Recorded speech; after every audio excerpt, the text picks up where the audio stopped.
Like many businesses, the U.S. Postal Service is getting crushed by the coronavirus crisis, but its survival is critical to our state's elections, according to the Secretary of State.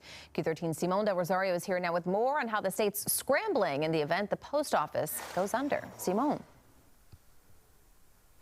Aliana, it's interesting because we have other states around the country trying to mimic our elections because the pandemic is threatening their voters' ability to go to the ballot box. Obviously, we're all mail, so we reduce that amount of in-person interaction. But this all-mail system relies heavily on the United States Postal Service, and the president so far has refused to bail it out. He's called the Postal Service a joke. He says all they do is lose money, and they should quadruple package delivery prices.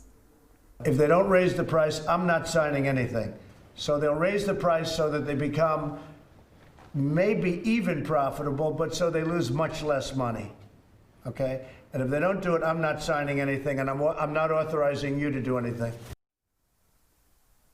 You being Treasury Secretary Steve Mnuchin. Well, the Postmaster General says sales are plummeting because of the pandemic, so much they expect to lose $22 billion over the next year and a half. But so far, the president is denying a $10 billion bailout that Congress has already approved. Without it, the post office says it may not be able to make payroll or continue uninterrupted mail service past this summer. Our ballots delivery system relies on the USPS, so I really support the idea that it needs to be funded so that we can ensure that we have elections this fall. So that we can have elections this fall. That's what Secretary of State Kim Wyman tells me is at stake here. Now, Wyman's a Republican.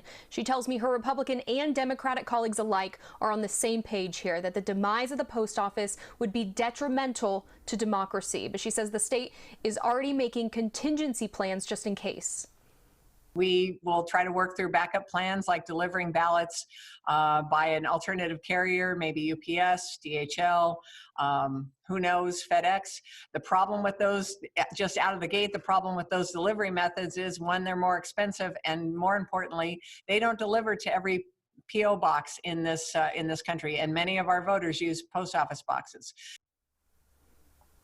Yeah, she says rural voters could get hurt the most over this, a factor that's really always been at stake as the post office struggles to survive.